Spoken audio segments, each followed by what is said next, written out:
In 2005, a team of scientists at the University of Copenhagen genotyped 201 Somali men.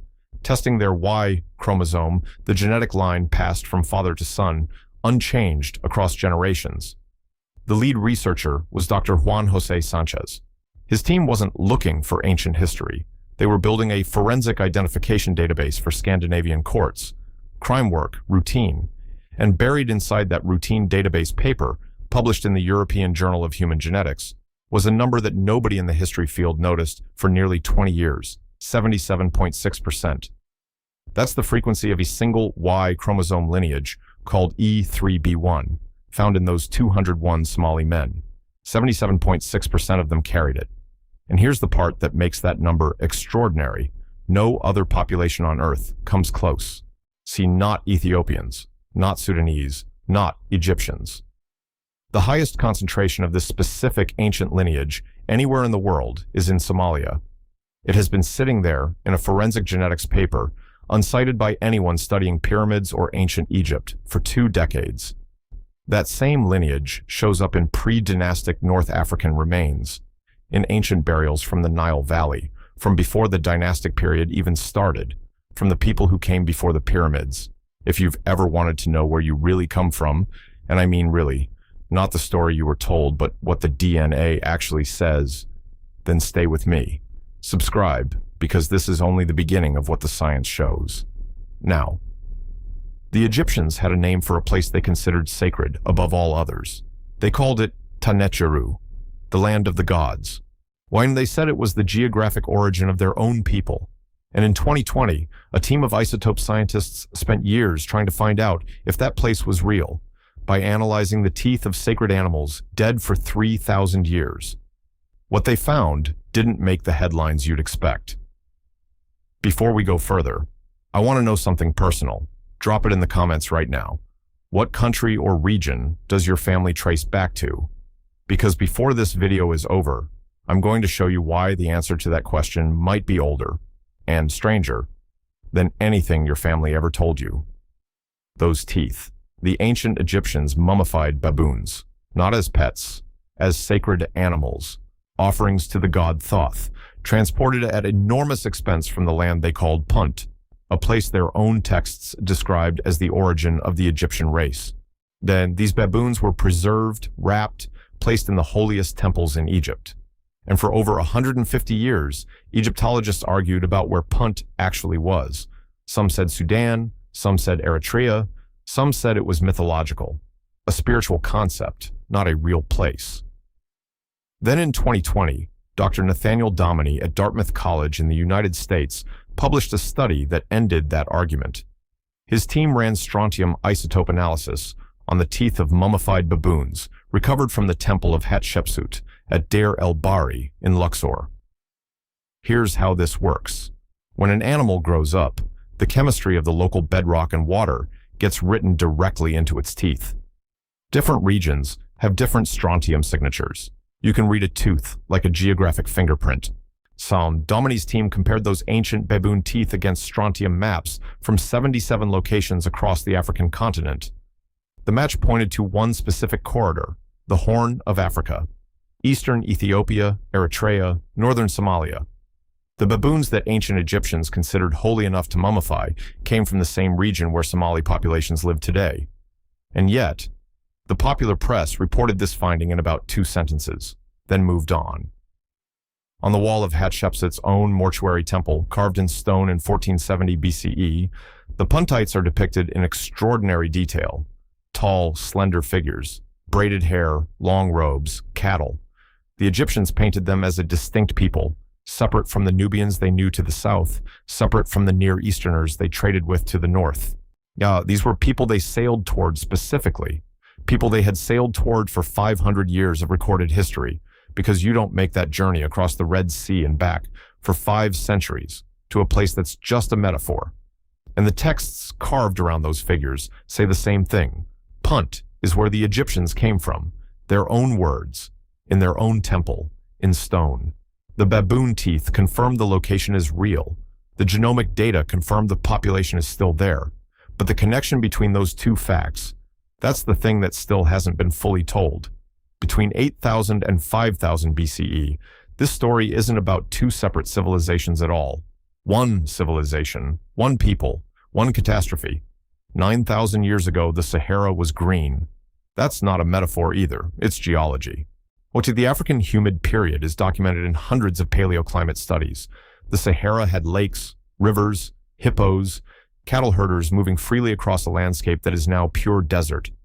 A single human population lived across the entire northern and eastern corridor of Africa, from what is now Algeria, all the way east to what is now the Horn. They shared a cattle culture, they shared DNA, and they had no idea what was coming. In 2019, Dr. Mary Prendergast at St. Louis University's campus in Madrid analyzed genome-wide data from 41 ancient individuals associated with the pastoral Neolithic period in East Africa. Her study, published in Science, confirmed that the genetic signal shared between Nile Valley populations and Horn of Africa populations doesn't represent a migration from one to the other. See, it represents a common ancestral source, a single founding population, whole and undivided, that both ancient Egypt and the Horn of Africa descended from. Stay with me, because this is the part the story has been building toward. The mainstream framing has always been, Egypt was the source, the Horn was the recipient. The data says the opposite is closer to the truth. Modern Somali populations carry less dilution of the original ancestral signal than modern Egyptians do, because after the pre-dynastic founding period, Egypt absorbed wave after wave of Near Eastern Neolithic farming ancestry that diluted the original East African genetic component. The Horn didn't receive those waves in the same way, which means the population in the Horn preserved the original signal at higher fidelity. Whereas the preserved form of the common ancestor is not in Egypt, it's in the Horn. And then there's the Nabta Playa site, deep in the Egyptian Western Desert, 100 miles from the Nile, buried in sand that used to be green. A stone circle and cattle burial complex, built by the Green Sahara people, dated to 7,000 to 9,000 years ago. It is the oldest known astronomical stone arrangement in the world. It was built by the population that preceded Egypt, before the split, before the desert, before the pyramids were a thought in anyone's mind. Between 5,000 and 3,500 BCE, the Sahara dried. The lakes shrank by 40% within 2 or 3 human generations, fast enough that living people watched their world turn to dust. One branch of this unified population moved northeast toward the Nile Delta. They became predynastic Egypt. Another branch moved east and south into the Horn. They became the ancestors of Somali, Afar, and Beja peoples alive today. They didn't leave each other. The rain left them. Both groups carried the same haplogroup into their separate futures. One group built pyramids. The other group threaded silver. And both groups carried a maternal lineage called M1A that connects them across the split, present in the oldest North African remains available and showing its highest diversity today in the Horn of Africa. The ghost of the same ancestor, on both the paternal and maternal lines. The next question is, who studied this? And what did the biggest study of all get wrong by focusing on the right thing at the wrong time? It diminished because of a study, one study, published in 2017, was led by one of the world's most respected ancient DNA scientists at one of the most respected institutions on Earth. And it was exactly right about what it studied. The problem is what it didn't study, and what every headline took from it anyway. Dr. Verena Schoenemann led a team at the University of Tübingen, working with the Max Planck Institute for the Science of Human History in Jena, Germany. They recovered DNA from 90 mummies excavated at a site called Abu Sir el-Malek in Middle Egypt. 90 mummies spanning nearly 1,400 years of Egyptian history. It was, and still is, the largest and most comprehensive ancient Egyptian DNA study ever published. In 2017, it ran in Nature Communications, and it made headlines everywhere. Those headlines said, ancient Egyptians were most related to Near Eastern populations.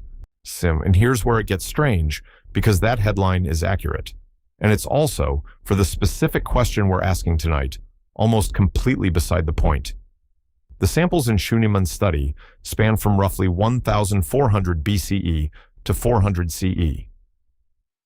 The New Kingdom, the Greco-Roman period, These are mummies from after the Levantine Near Eastern admixture had already been absorbed into the Egyptian gene pool, a process that archaeologists and geneticists have tracked beginning around 3100 BCE, when Upper and Lower Egypt unified under Narmer. By the time Shuneman's oldest mummy was alive, pre-dynastic Egypt, the founding population, the one that built the earliest civilization on the Nile, had already been genetically diluted for over 1,000 years. Using that data to make conclusions about who founded pre-dynastic Egypt is like studying the genetics of medieval Baghdad to understand the founding population of ancient Mesopotamia. The sample is downstream. The question was upstream. The study itself acknowledges these limitations. The authors were honest. The headlines were not careful. Actually, real quick, if you watched my last video on ancient DNA and the Dead Sea Scrolls, you already saw the first half of this pattern. A study that answered exactly the question it was designed to answer, while the deeper historical question went unasked. Did that one change how you think about institutional archaeology? Tell me in the comments, because what's coming in the next 2 segments is exactly the gap that video was pointing toward. And that gap has a very specific address. The pre-dynastic window, 5000 to 3500 BCE, the founding window, the one that answers who the original pyramid civilization actually descended from, has never been fully genetically sampled, not once. And the skeletal material that could fill that gap, in the Las Gil cave complex in Somaliland, where human remains have been dated to that exact period, has never been submitted for ancient DNA analysis. The data that could answer this definitively is sitting in a cave in the Horn of Africa. It's been sitting there for 9,000 years, and no one has been funded to open it.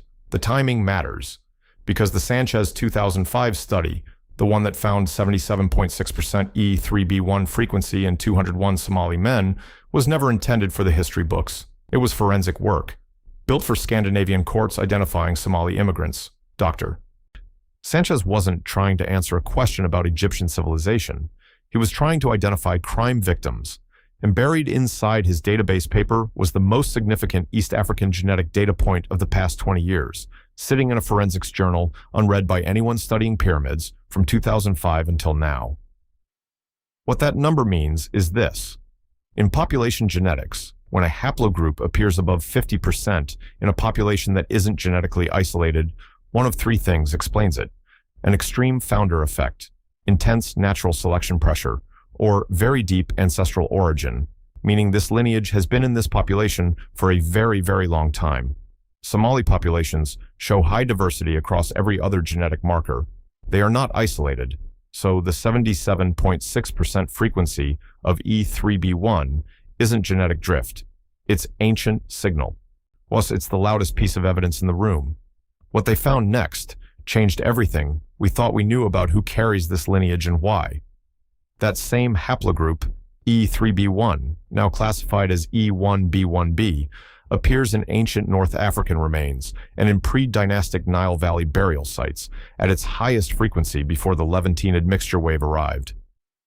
Before the Near Eastern farmers came, the founding population of the civilization that built the first pyramids carried this haplogroup as their dominant Y chromosome lineage, and its highest modern concentration is in Somalia, not as a coincidence, as preservation.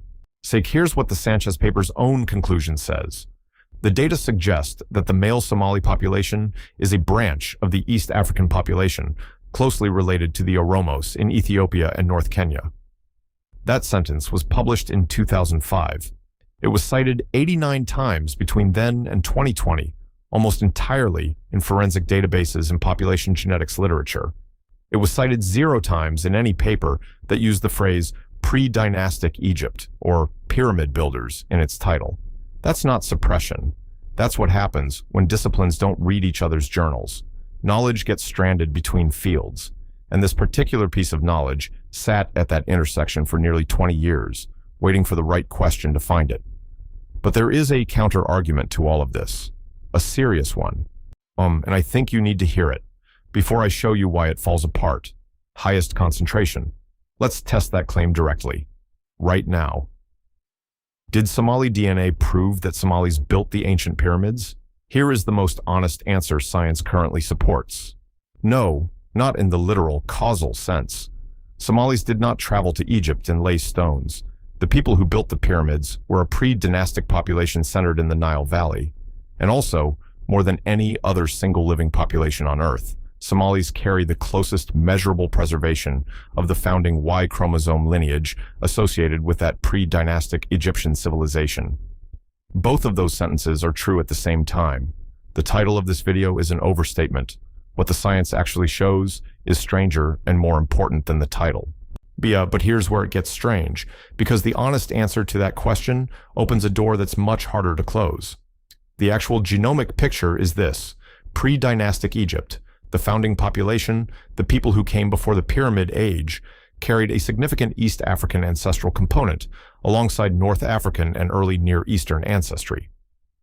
After roughly 3100 BCE, when political unification began under Narmer, Levantine Near Eastern farming ancestry increased in Egyptian remains.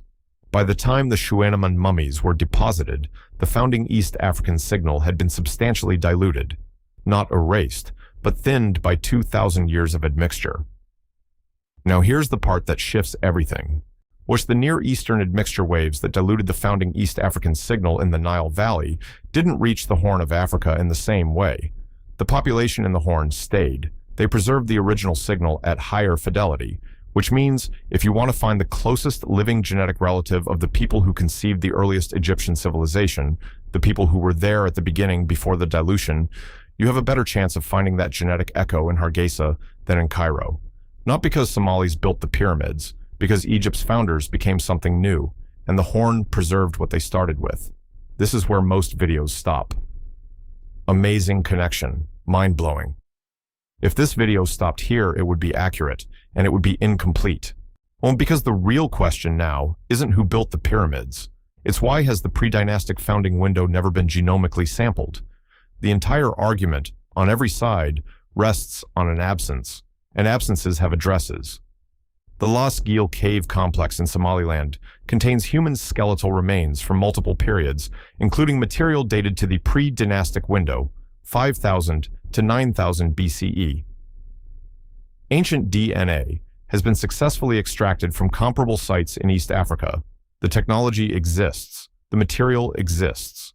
If someone extracted ancient DNA from Las Gil tomorrow, the result would either confirm the Horn population preceded the Nile civilization, or confirm they shared a common founding ancestor with no directional priority. Either answer rewrites textbooks. The funding to do this has not been allocated. Not because the question doesn't exist, because the field has not decided the Horn is worth asking. The question has always been worth it. And the argument against everything I've told you tonight, it deserves to be heard fully and fairly before I show you why it collapses. So here it is. The strongest scientific case that this whole Somali-Egypt connection is overstated. Dr. Verena Schuneman's 2017 study found no indication of a major sub-Saharan African contribution to the ancient Egyptian gene pool. Her data is real. Her methods were sound. And here's the counter-argument built on that. E3B1 frequency in Somali populations, while remarkable, does not prove ancestry with pre-dynastic Egyptians. Two populations can share a high frequency of the same haplogroup because they both descended from a common, yet much older ancestor, without one ever influencing the other directly. That's convergence. That's shared inheritance from a distant source, not a direct line. There are three parts to this counter-argument. The third one is the one that matters, because it accidentally proves the opposite of what it's trying to say. Part 1. You can't fairly criticize the Schunemann study for not answering a question it wasn't designed to ask. She studied Middle Kingdom to Roman period mummies. She found what she found. That's honest science. Part 2. The absence of pre-dynastic Horn of Africa. Ancient DNA means every directional claim in this video, every arrow pointing from the Horn toward the Nile, is inference, not hard evidence. The data supports the connection. It does not yet prove the direction. That's the prosecution's strongest point. And here's where it falls apart. In population genetics, when the direct ancestral sample is unavailable, researchers use the least admixed living population as the best available proxy for the founding ancestor. The population with the least subsequent Near Eastern admixture, the highest E3b1 preservation frequency, and the closest geographic link to the Green Sahara dispersal zone. All three metrics simultaneously point to the same population. Dr. Pontus Skoglund at the Francis Crick Institute in the United Kingdom, in his landmark 2017 Cell paper on prehistoric African population structure, described the Horn of Africa as containing a genetically distinct cline of population history that remains significantly understudied relative to its likely historical importance. Understudied relative to its likely historical importance. That phrase, from one of the leading figures in African ancient DNA research. The counter-argument's strongest point is that we can't prove directional gene flow without ancient horn DNA. And that is exactly correct. But the population that should be sampled to test that flow is the one that shows the highest preservation of the founding signal, the least dilution, and the most direct geographic connection to the proposed origin point. The prosecution's closing statement just told us exactly which population we need to sequence. The argument against this story is also the argument for why the story isn't finished. The arrow we drew on every history map for 150 years, Egypt as source, Horn as recipient, the genomic evidence available consistently points it the wrong way for the founding period, wrong direction. But there's one more layer underneath all of this, and it's the one I want you to sit with. There is a specific maternal lineage found in roughly 30% of Somali women, called haplogroup L3F. Phylogenetic analysis has connected this lineage to a severe East African population bottleneck, a period when the population crashed, when most people died, and only a small group survived to carry the lineage forward. The timing of that crash corresponds to the late African humid period, when the Green Sahara's lakes were contracting and expanding in violent cycles, flooding, drought, flooding again, all within single human lifetimes. A bottleneck doesn't mean decline. It means most people died. L3F isn't a migration marker. It is a survival marker. Yeah, the people who carry it today are descended from the ones who made it through something that killed most of their world. That same maternal lineage family, L3 and its East African branches, has been detected in the oldest ancient North African and predynastic Egyptian remains available. The maternal thread runs between these two populations, not as recent contact, as shared survival. Both groups carry the genetic echo of a catastrophe that hit the same ancestral people before Egypt was Egypt and before Somalia was Somalia. And here's what stops me when I think about it carefully. The Somali concept of gur, the practice of deliberate migration, the decision to move an entire clan when the land fails, has been documented by anthropologists as a uniquely persistent cultural strategy in the Horn. Not just a survival tactic, a deep-rooted behavioral pattern. The people who carried L3F through that ancient catastrophe were the people who left when the land told them to leave. They moved. Some moved northeast, some moved east. Some of them, or their genetic cousins, built the first civilization on the Nile. Others stayed in the Horn. Both groups carried the same ancient survival instruction in their DNA, the same haplogroup, the same maternal echo of a world that nearly ended. And there is a preprint, posted to an academic archive, written by a Somali-British independent researcher, never peer-reviewed, never cited, that argues exactly this, that the behavioral tendency to build permanent, monumental structures may itself be a cultural response to the experience of impermanence, that the pyramids were not just royal tombs, but they were the response of a people who had survived the end of their green world and decided this time to build something the desert couldn't take. That paper has never been cited. It may never be. It may also be the most important genetics-adjacent argument that no one in this field has formally answered. 9 million people carry the E3b1 lineage in the Horn of Africa today. They are farmers, engineers, artists, teachers, refugees, parents. They go about their lives with no knowledge of what their DNA says about the oldest surviving wonders of the ancient world. If this story opens something in you, if you need to know what the Lascil ancient DNA will show when someone finally funds the extraction, stay close. Subscribe. This channel follows the science wherever it leads, even when it leads somewhere the textbooks haven't been yet. We're back in Hargeisa. The old woman has finished the bashal headpiece. She holds it up. The silver catches the light. The pattern, interlocking diamonds and suns, is complete. Her granddaughter will wear it at a wedding in 3 days. She doesn't know about E3B1. She doesn't know about Dr. Sanchez or his forensic database paper. She doesn't know that the strontium in the teeth of a mummified baboon, dead for 3,000 years in a temple in Luxor, pointed geochemists to her homeland. She doesn't know that the geometric pattern she just threaded into silver appears in 3 separate archaeological contexts. Carved into mastaba walls at Saqqara, dated 2580 BCE. Painted in the Las Gil cave complex, dated 8000 to 11,000 BCE. Set and recovered on a ceramic fragment from Gebel El Silsila in Upper Egypt, dated 3100 BCE. No paper has connected those 3 occurrences. No one has run that search. She just knows how to thread silver. Her grandmother taught her. Here is what is not uncertain. Somali populations carry the highest measured frequency of the founding Y chromosome haplogroup of predynastic Egypt, documented, peer-reviewed, published in 2005, confirmed by subsequent population genetics work. The maternal lineage connecting the Horn and the ancient Nile is present in the oldest available Egyptian remains. The ancient Egyptians called the homeland of their genetic cousins the land of the gods, and isotope science placed that land in the Horn of Africa corridor. The Green Sahara split a unified people into 2 branches approximately 5,000 to 7,000 years ago. One branch built the oldest surviving monumental civilization in human history. The other branch preserved the original genetic signal at higher fidelity than the branch that built the monuments. These facts coexist.